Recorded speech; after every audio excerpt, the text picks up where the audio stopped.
Video like जरूर कर लीजिए और ऐसे वीडियो लगातार फ्री में पाने के लिए चैनल को तुरंत सब्सक्राइब कर लीजिए और बेल आइकन को जरूर टैप कर लीजिए ताकि आगे भी सारे वीडियो आपको मिलते रहे। यूट्यूब में फॉलो करते हैं तो प्लीज ये वाला फ्री टेलीग्राम चैनल जरूर ज्वाइन कर लीजिएगा। सारे नोटिफिकेशन सारे अपडेट यहीं पे आते हैं, ध्यान रखिए। नमस्कार साथियों, स्वागत है आप सभी का स्टडी फॉर सिविल सर्विसेज में। ये क्लास है हमारी एनवायरमेंटल साइंस की और जो टॉपिक हमारा चल रहा है ये है एनवायरमेंटल साइंस के प्रीवियस ईयर क्वेश्चंस। तो अगर आपने प्रीवियस ईयर क्वेश्चंस लगा लिए एनवायरमेंटल साइंस के तो मान के चलिए कि इन्हीं से ही आपको पेपर में सीधे सीधे क्वेश्चन मिल जाएंगे।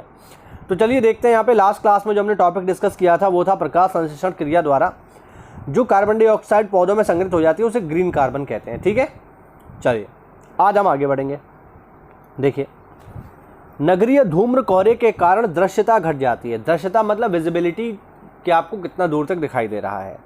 सौदिक विकिरण कम प्राप्त होता है तथा वर्षा प्रभावित होती है। ध्यान रखना, स्मॉग की बात हो रही है यहाँ पे। अगला पॉइंट, जो प्राकृतिक अवशोषक कार्बन डाइऑक्साइड को अवशोषित करते हैं उसे कार्बन सिंक कहा जाता है। प्राकृतिक अवशोषक का मतलब है यहाँ पर बेसिकली पेड़ पौधे कार्बन को सिंक करते हैं, याद रखिएगा ये बात। अगला पॉइंट देखो, प्रवाल भित्तियों को महासागरों का उष्णकटिबंधीय वर्षा वन कहा जाता है। जैसे वर्षा वन आपके अमेजन के जंगल में है, वो ऑक्सीजन प्रोडक्शन का काम कर रहे हैं, पर्यावरण के लिए आवश्यक है, वैसे ही पर्यावरण के लिए प्रवाल भित्तियां भी आवश्यक है। अगला पॉइंट, प्रशांत महासागर का सोलोमन द्वीप जल स्तर वृद्धि के कारण डूबने के कगार पर आ गया है।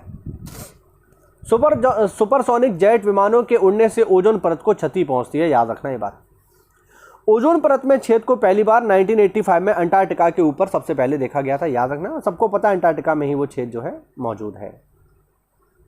अगला फैक्ट देखिए, अगला फैक्ट है एजेंडा 21। इसका संबंध किससे है? इसका संबंध है सतत विकास से, यानी सस्टेनेबल डेवलपमेंट से इसका संबंध है। सस्टेनेबल डेवलपमेंट में आपको ऑलरेडी बता चुका हूं कि इस तरीके का विकास कि आज की आवश्यकताएं पूर्ति हों और भविष्य की आने वाली पीढ़ी के लिए हमको सुरक्षित कर पाएं, इसी प्रकार के विकास को सतत विकास कहते हैं।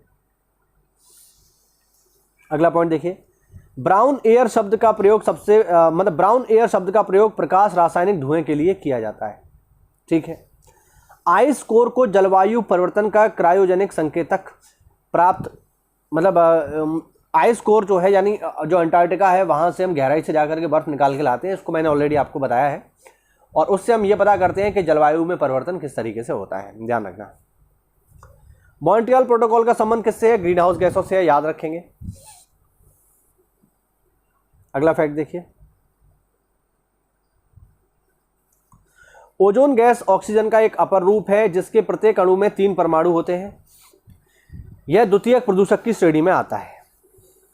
जमीनी स्तर की ozone nitrogen dioxide, peroxyacetyl nitrate, sulphuric अम्ल तथा नाइट्रिक अम्ल और फ्लाई ऐश द्वितीयक प्रदूषण के उदाहरण हैं ये सारे के सारे। स्मॉग की बात करेंगे तो आवश्यक रूप से वायुमंडल में नाइट्रोजन तथा सल्फर के ऑक्साइड की उपस्थिति के कारण ये स्मॉग बनता है। ओजोन कहाँ मिलती है? समताप मंडल में मिलती है, बेसिकली याद रखना। ओजोन परत को पृथ्वी का रक्षा कवच या अम्ब्रेला ऑफ अर्थ कहते हैं क्योंकि यह हमें सूर्य की खतरनाक पराबैंगनी किरणों से बचाती है। इस टॉपिक को हमने पूरा कवर किया है।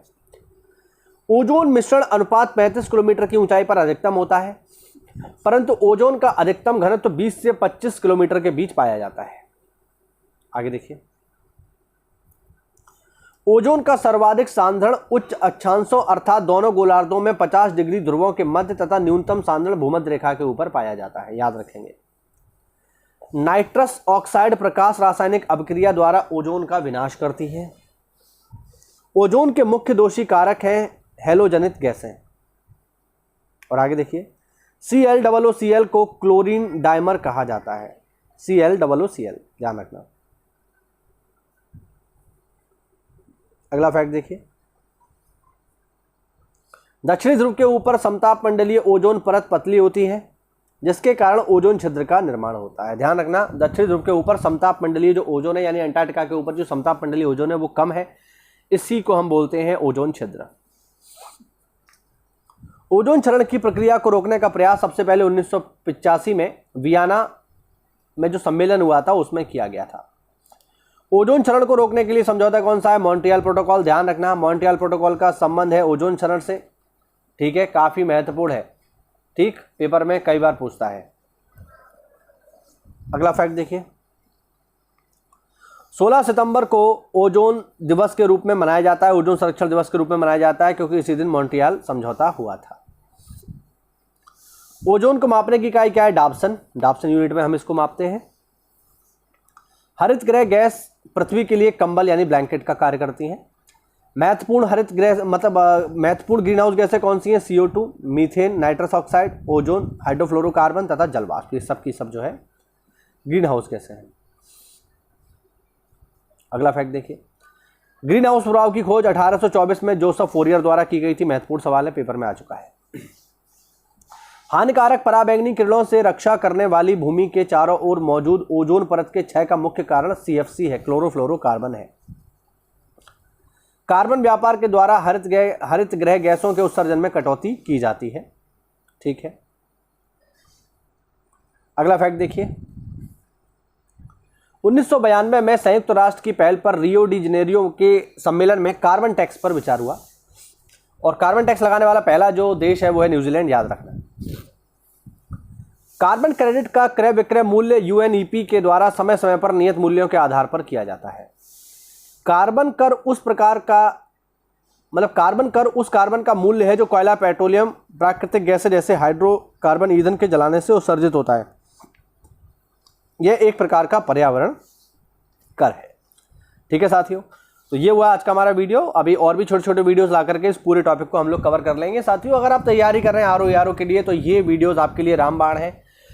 इन्हीं को फॉलो कर लो बस, बाकी बाहर से कुछ भी पढ़ने की जरूरत नहीं है। इस चैनल को फॉलो करिए, सारी की सारी तैयारी हम यहाँ बिल्कुल आपको फ्री में करवाएंगे।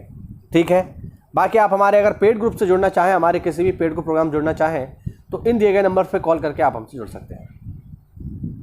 मिलता है अगली क्लास में, तब तक के लिए जय हिंद, जय भारत, वंदे मातरम।